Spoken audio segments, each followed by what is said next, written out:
네, 크리스티안 페겔 선생님 감사합니다. 예, 사실 1968년의 5월을 혁명적인 순간, 오늘 이번 그 프로그램의 제목처럼 혁명적 순간으로 기억하고 싶은 분들에게는, 혹은 고다르를 오늘날 우리가 더 이상 만날 수 없는 급진적 정치적 영화의 상징으로 생각하고 오신 분들은 굉장히 많은 실망을 하신 자리가 아니었을까 생각이 됩니다. It must have been very. 네, 그 페겔 선생님의 주장을 아마 이렇게 오늘의 주장을 요약하자면은 고다르를 둘러싸고 있는 후광을 벗겨내기. I guess we have a little bit of foreign. 1968년의 5월 혁명을 둘러싼 우리의 모든 믿음을 탈신비화하기, 그것이 아니었는가 하는 생각이 듭니다. 근데 그 발표의 첫 부분에서 그 페겔 선생님이 말씀하셨던 것처럼 나는 여기 오늘 이 자리에서 디베이트를 원한다. 라고 제가 오늘 이 자리에 오기 전에도 만났을 때 계속 이 논쟁과 토론을 원한다. 심지어는 입시름도 나는 불사하겠다 이런 태도를 보이셨는데 그 이유를 이제 알 것 같습니다. 먼저 프랑스 5월 운동이라고 알려져 있는 사건은 사실 혁명은 아니었으며 아무 일도 일어나지 않은, 그리고 무엇보다도 마오주의의 깊은 영향을 받았지만 그때의 마오주의는 일종의 전체주의적인 독재, 수백만 명의 사람들의 목숨을 앓아간 일종의 광기가 아니었나고 페겔 선생님은 생각하시는 것 같습니다. 근데 하지만 이제 마오주의에 관한 여러 가지의 의견을 달리할 수 있지 않을까 하는 생각이 듭니다. 저는 이제 프랑스에서의 고다르의 마오주의, 그 다음에 프랑스 공산당에 반대했었던 많은 급진적인 비공산당 좌파의 마오주의가 중국에서의 문화 대혁명의 마오주의와 일치하지는 않는 것은 아니었는가 하는 생각이 듭니다. 관료주의적, 수종주의적, 계량주의적인 좌파의 이념에 대해서 그를 비판하고자 하는 이들이 마오라고 불리우는 상징을 동원하고 붉은 책이라고 붉은 소책자를 읽었던 것은 사실 중국에서의 마오주의와는 무관한 것이 아니었는가 하는 생각이 듭니다. 예, 그리고 중국에서의 마오주의 역시 솔제니친이 묘사하고 있는 구소론에서의 강제수용소처럼 사실 전체주의적인 폭력이라고 이야기하는 것은 오늘날 20세기를 이와 같은 광기에 가득 찬, 즉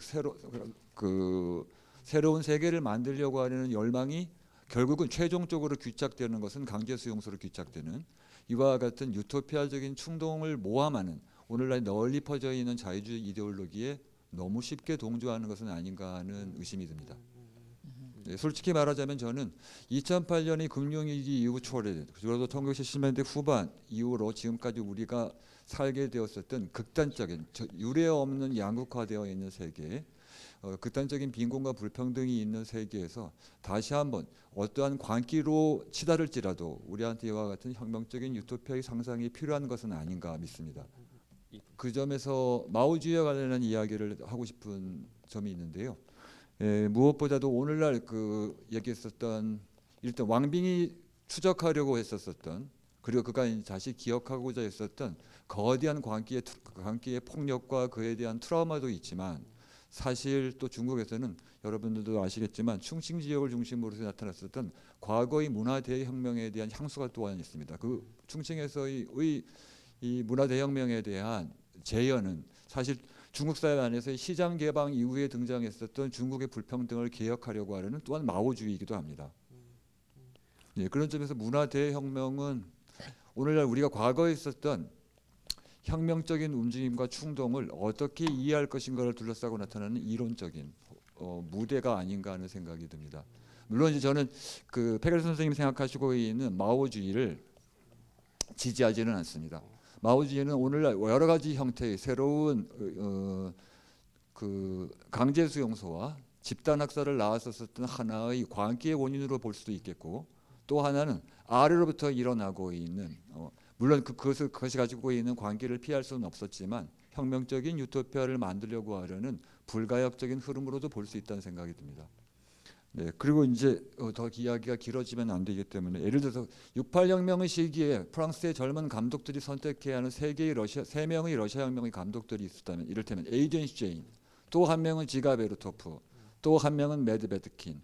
우리 각각은 카이에 시네마를 이끌었었던 유럽의 대표적인 감독들은 당연히 에이젠 슈제인을 지지했을 것이고, 고다르는 지가 베르토프를 선택을 하였고, 훗날 크리스 마커는 메드베드킨을 선택하게 됩니다. 자, 우리에게도 또한 또 하나의 선택의 기회가 주어졌다는 생각이 듭니다. 마르케인가 아니면은 고다르인가 아니면은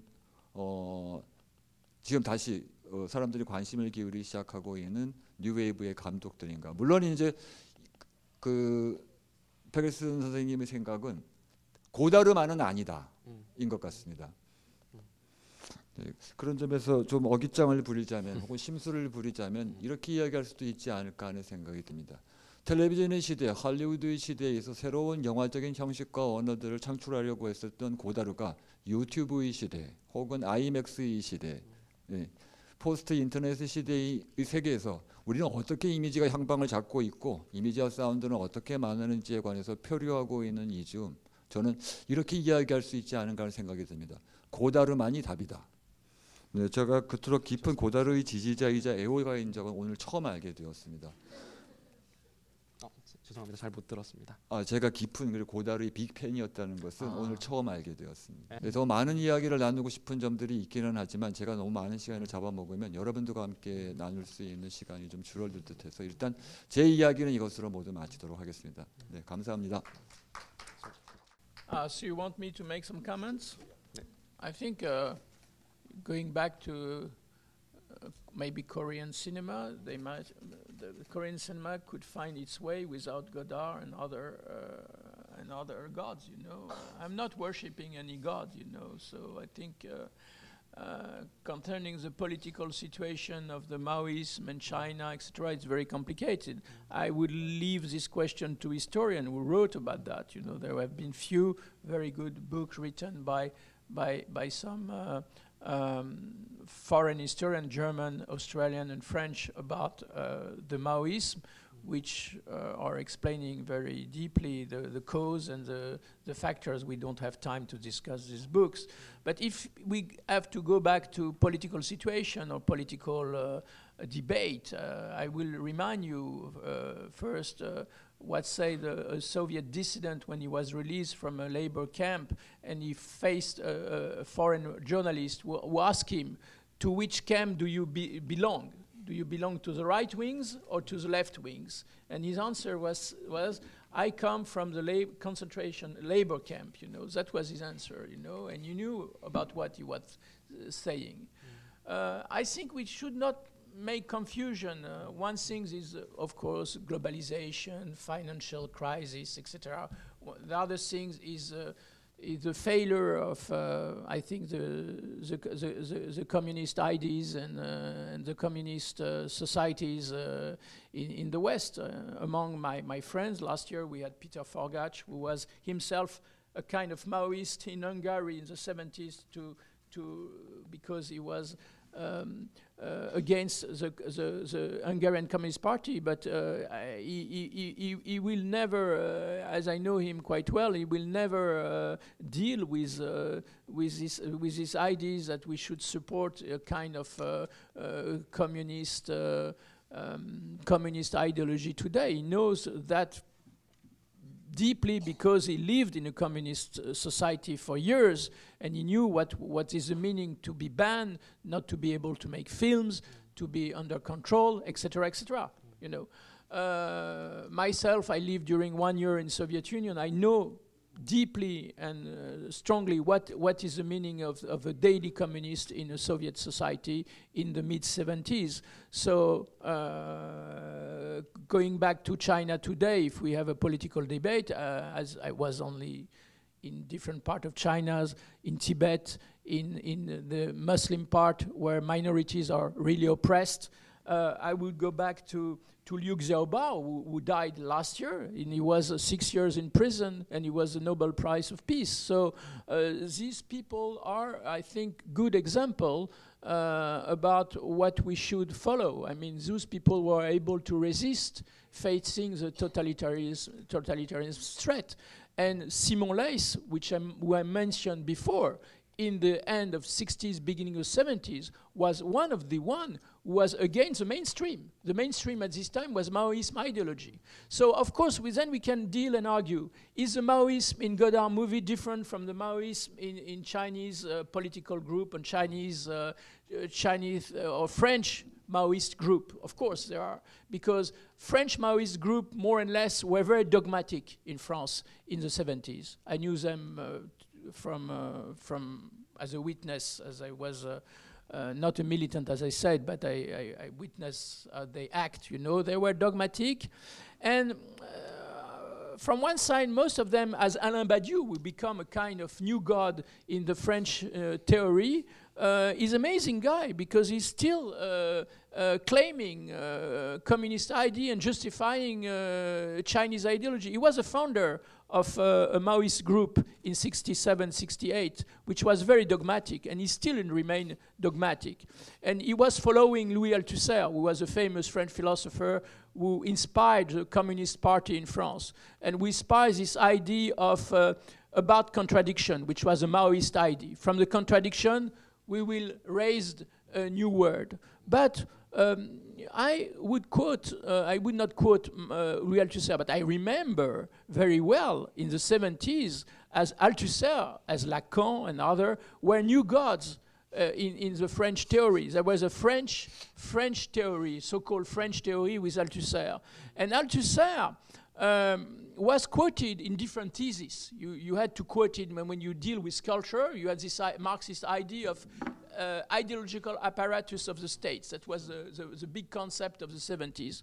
But when he killed his wife, you know, later, nobody quote him, you know. They say, so maybe he's mad, you know, and that makes sense also.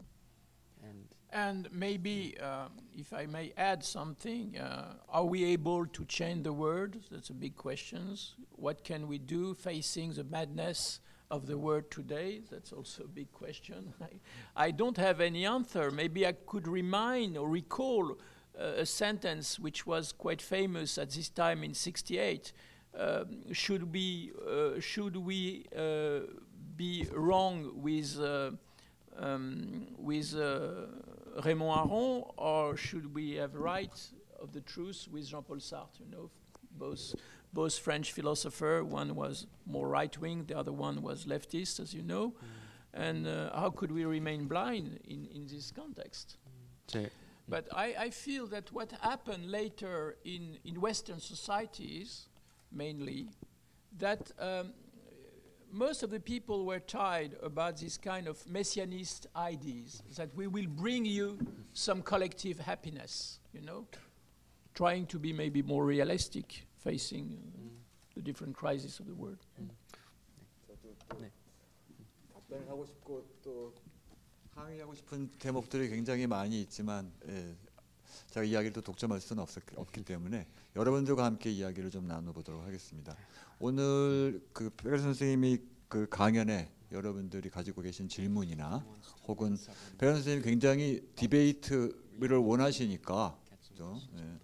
여러분들 또 그 어떤 이견이나 혹은 뭐 또 다른 생각 혹은 뭐 항의하고 싶으신 점들 정말 논쟁적인 지점들이 있으시면 알려주시면 저희와 함께 토론을 이어가도록 하겠습니다. Yes, this is the moment. Go on. 그 항의나 뭐 그런 건 아니고 질문인데 그 68이라는 것의 실제 모습과 프랑스 내부의 목소리를 듣게 돼서 오늘 좋은 기회라고 생각하고 또 오늘하고 어제 이제 그 백열 선생님께서 하신 강연 논조를 보면은 좀 길게 해도 괜찮나요? 네네. 강연 논조를 보면 이제 68이라는 사회적 현상이 중국에 대한 여러 오해들 때문에 벌어진 측면이 크고 그런 면면이 잘 드러나는 사례로서 이제 청년 필립 가렐과 고다르의 급진적인 영화를 꼽으신 것 같습니다. 어제는 68이라는 것을 한국에서 왜 다루는지에 대해서 이해하기 힘들었다고 말씀하신 걸 들었었는데 그런 것들을 보면 68이라는 역사가 상당히 신화되어 있는 경우를 이제 많이 보셨었고 아마 거기에 이제 문제 의식을 갖고 있는 것처럼 보입니다. 그리고 이제 그 프랑스에 살고 있지 않으면서도 서구의 역사나 철학을 주류적인 지식으로 공부하게 되는 한국인으로서 그 68의 어떤 탈신화적인 견해는 상당히 이제 개인적으로는 그 생소하게 느껴지거든요. 그래서 그 아마 이제 저희 이런 전체적인 경험이 잠깐만 목소리가 약간 떨려가지고 전체적인 경험이 아마 이제 그 후기 식민주의라는 키워드로도 생각을 해볼 수 있을 것 같은데 그런 후기 식민주의라고 불리는 관점에서 68의 재신화에 대한 패겔슨 선생님의 개인적인 어떤 경험이나 예술 사회학적인 사례를 말씀해 주실 수 있습니까? So I don't understand very well the connection with the post-colonial. What do you mean by post-colonial? I can understand it in the French context, the post-colonial, but from the Korean, South Korean, I don't understand it very well. If you speak about the post-colonial status of Korea, I will connect it finally to Japan, which was your colonial country. We colonized Korea for half a century. Yeah. 일단은 그 이제 68 혁명이라는 것이 이제 상징적인 사건으로 계속해서 회자되고 있는데 그 상징적인 사건의 어떤 진상에 관한 어떤 데이터들에 굉장히 멀리 떨어져 있다는 점에서 이제 포스트 콜로니얼적인 상황이라고 이제 크게 말씀드린 거예요. There are still debate in France about the fact that France is no more a colonial state, but has a great influence in Africa. The former colonial France as Britain was a former colonial empire, you know, and the decline of the French Empire and the end of the colonial situation was marked by two events: the defeat in Indochina, in Vietnam, in 1950s, and then the end of the Algerian War.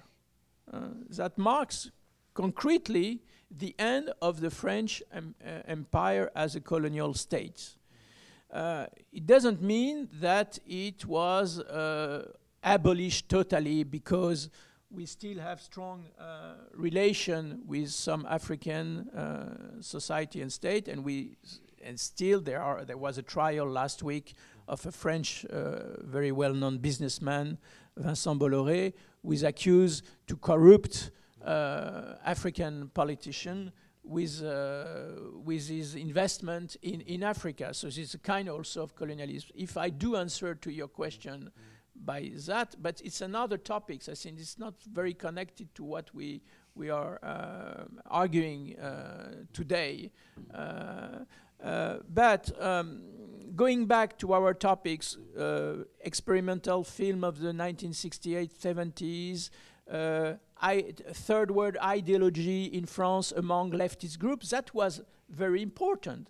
The Trotskyist leftist group were very close also to a so-called movement called the Tricontinental, which had a network with Cuba and with other anti-imperialist states in the world. Cuba was very active at this time in South America, and was a kind of base and laboratories for these ideas, you know. So Cuba played a major role, and Chris Marker in '62 was in Cuba with Agnès Varda, and they made a movie there, you know. And then he decided to denounce this movie, you know, and not to show them. He was really upset by the ideas that he was accused to support the Cuban regime, which became also totalitarian when filmmakers were arrested in Cuba in the '60s. So it's quite complicated, you know. And of course, if I was a few years ago in Cambodia, I met Riti Pan, you know, this famous filmmaker. We did movies about the Red Khmer genocide. And if you go back to the Cambodian situation, it's also really amazing that that Pol Pot and all the communist leaders of the Red Khmer were trained in France in the end of the 50s, and then they went back to the Cambodia, and they organized a whole genocide of their own people. 2.5 million of Cambodians were killed, you know, and it took also many years to demystify the reality of the Cambodian states, you know, at this time, you know. So it's a whole debate about the end of the colonial time, the how these ideologies split all over the world, all the controversy about what was also the Cold War in Europe, etc., etc. But as I said before, the impact of the Vietnam War played a major role on this idea of decolonization and on the rise and the birth of the social movement in May '68 and before, because a lot of people were engaged against the war in Vietnam at this time, not only in France, in Germany, in Berlin, in USA also, etc., etc. 저는 그 68 혁명, 뭐 마오주의 여러 가지 고다르에 대한 이후에 문화 대혁명도 마찬가지고요. 그 전체주의라는 말이나 아니면은 광기라는 말로 두 사건들을 너무 후려치거나 아니면 함축하는 것이 아닌가라는 생각을 합니다. 그런 것들이 전체주의적이다 혹은 광기에 휩싸였던 일이다라는 평가 뒤에 많은 예술들이 전체에 대한 이야기를 하거나 과거의 세계를 적대시하는 이야기를 하기보다는 일상적이고 소박하고 소소하고 자신의 이야기를 하는 식의 나는 더 이상 그런 것 거대한 담론을 이야기보다는 우리 일상적이고 소박한 것에 신경을 쓸 거야 하는 이야기들이 줄을 이었다라는 작업들을 많이 보아왔는데요. 근데 여전히 우리가 세상을 바꾸려고 하는 이야기를 한다고 하면은 혹은 그런 것들을 원하는 예술을 한다고 하면은 이 세상을 바꾸지 못하게 하려는 그런 세력들은 여전히 전체주의적이거나 광기적인 면모들을 여전히 간직하고 있고 있는데 그것들을 바꾸려고 하는 사람들만 과거에 그런 것들이 전체주의적인 것들이었어, 광기적인 것들이었어 라고 그냥 단언적으로 함축해버린 채 그것들이 갖고 있었던 어떤 폭발성, 창의성 혹은 변혁성들을 모조리 소실시키고 있는 것은 아닐까 우리 스스로가 라는 생각도 들거든요. 그래서 너무 그렇게 전체주의적이거나 아니면 광기적인 것으로 단언시켜 놓고 그런 것들에 대한 영향력을 지금 와서 축소시켜 생각하는 것은 너무 과소평가하는 것은 아닐까라고 생각을 합니다. Yeah. Isn't it? I gave few examples, the lesson of history, you know, what happened when using method of violence, you know. Will you? And that was really a fair in the end of '68 when this group dissolved, these radical groups dissolved in France because they saw that there was no perspective to change the French society with this kind of ideology. Very few of them were accused or were able to take or to get violent methods as in Italy. Italy, you had terrorist left acts and also fascist left acts. And during many years, Italy was really disturbed by a series of violence inside Italian society by the Brigade Rosso, which were inspired by Maoist ideas, you know, and it didn't happen in France compared to what happened in Italy, you know, so the method of violence, etc. So the other question, where is the violence from, etc., we got this explanation in the Godard movie, West End, Vent d'Est, East Wind, you know. Then you may agree or not agree with this kind of ideas, but I should say that finally there were very little violence and none of this group turned into terrorist groups in France. There was one group called Action Directe, which was inspired by anarchist ideas, but they were arrested after a few years. They hid themselves and they were killing few people in Paris. And it was condemned so then the idea where are the borderline? Where are you able? What are you able to do? What is a borderline in a so-called democratic society? Compared to what I say, it's fact. The social state violence in China between 1958 and 1974. 네. 저는 강의에서 이해가 좀 덜 된 부분이 있어서 질문 하나 드리고 싶은데요. 그러니까 강의에서 중점적으로 다루는 그 고다르랑 이제 비에네가 어떻게 보면 이제 그 카이에 듀 시네마랑은 이제 다른 노선을 취한 것, 그러니까 작가주의가 아니라 어떤 집단성, 작가성으로부터 벗어나서 집단성을 추구했다고 들었거든요. 그래서 이제 그들이 이제 언어를 파괴하고 새 언어를 탐구하는 그런 어떤 시도들을 한 건데, 그래서 관객을 변화시키고 도전함으로써 어떻게 보면 저자는 존재하지 않고 우리가 반응하고 변화해야 한다는 것을 믿었다고 저는 이해를 했거든요. 근데 좀 정리가 안 되는 것이, 그럼에도 불구하고 영화를 만들고 영화를 감상하는 행위에 있어서 감독이랑 어떻게 보면 관객이라는 것은 구분될 수밖에 없는 것이고, 우리라고 얘기를 하지만 그럼에도 영화를 결국 향유하는 그 과정 속에서는 여전히 감독과 그리고 관객은 남지 않는가라는 의문이 들었습니다.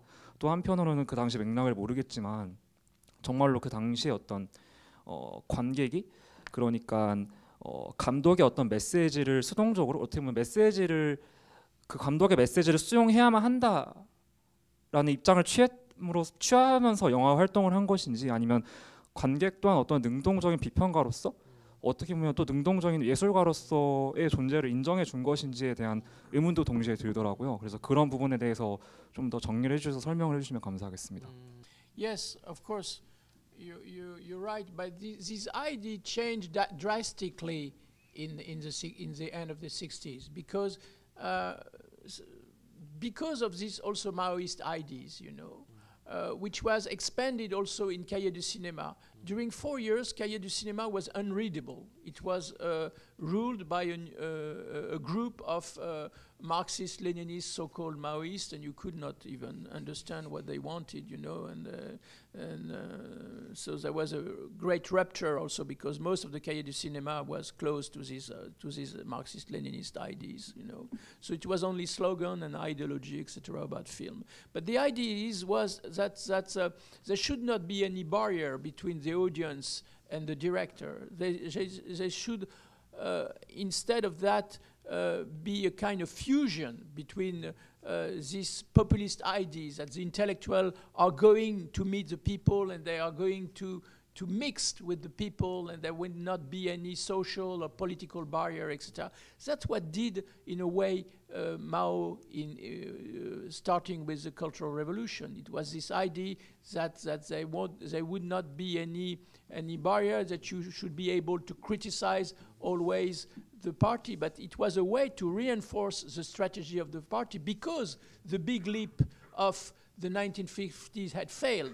He was obliged to reinforce his power and to use young people to go in rural area to denounce their parents as accomplices of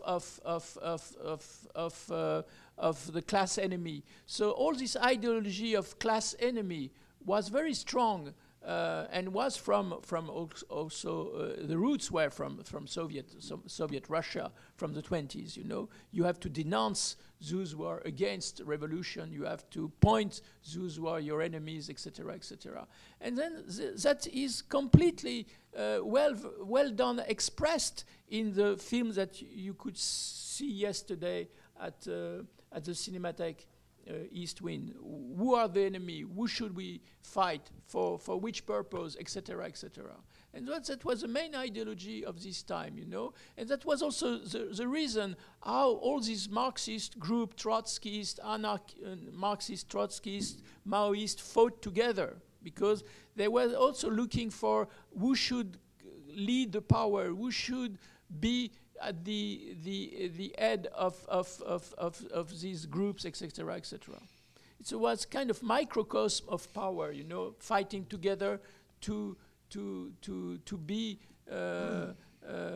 And finally, when you see all these debate, etc., it seems completely far away from the reality, also, you know. But as I said before, this question concerns a real small minority amount of filmmakers compared to the film production in France. And the position of Godard was, of course, quite strange because Godard got this reputation to be quite authoritarian on a film shooting, you know. He maintained the hierarchy. Even in the beginning of the 60s, the New Wave was claiming we should reinforce the notion of the author as a filmmaker against the team. You know, because at this time, some cameraman and chief operator says, we are also author of the film because we are the eye of the film director. And Godard didn't agree with this position. So he changed drastically in the 68 while he was joining this group. This group, Dziga Vertov, by the way, was also made by other people like Jean-Pierre Gorin, who was who was a Maoist and a director, and it could not work and last for a long time because in the film business and the film industry, you have strict positions, strict hierarchy between all the people. Who is doing that? Who is doing that? And this idea of utopia that we could found a kind of collective of film author working together didn't work for a long time. And after this short period of 4-6 years when he was engaged in all this debate and way of making cinema, Godard quit also this circle, and he tried again to make film in a classical way as he did before with a producer, etc., trying to follow the mainstream. Which didn't do Chris Marker, by the way, who was much more innovative and self-made man than Godard, because Chris Marker at the end of his life was able to make film which lasts only 1 minute, for instance, or 2 minutes on internet using new technology, etc. And he was not so crazy about the film industry, having a producer, following a hierarchy, etc. He was making film by himself, you know, and he was all the time trying to innovate the way of making film, which didn't do Godard. But Chris Marker never belonged to the new wave, which also became also a myth outside France later on, you know. We have a lot of myth, you know. Brigitte Bardot was a myth also in French cinema when she started with Roger Vadim in God Create the Woman. She became a kind of woman myth, you know. And now what is a myth? Godard became a myth. Now we have Louis Vuitton with a new myth, you know, etc., etc. You had a question, yeah? Yes, you. 네, 저희에게 지금 주어져 있는 시간이 거의 다 끝나갈 즈음이 되어서 이제 오늘의 자리를 이 정도에 마감을 해야 하지 않을까 싶습니다. 사실 6.8 5월 혁명은 지속적인 논쟁의 그 쟁점인 것 같습니다.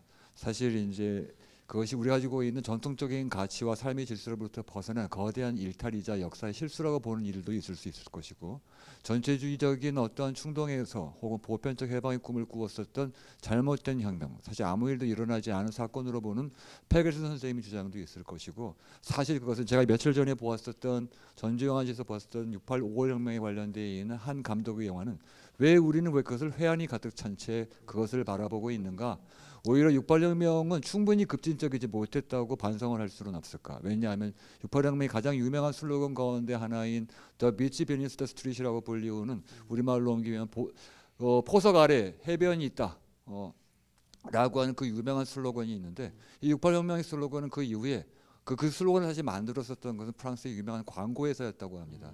창의성, 자기주도성, 수평적인 네트워크 등등 6.8 혁명을 이끌었었던 그 지구한 가치들은 오늘날 새로운 자본주의가 널리 권장하는 이데올로기가 되어 있다는 것.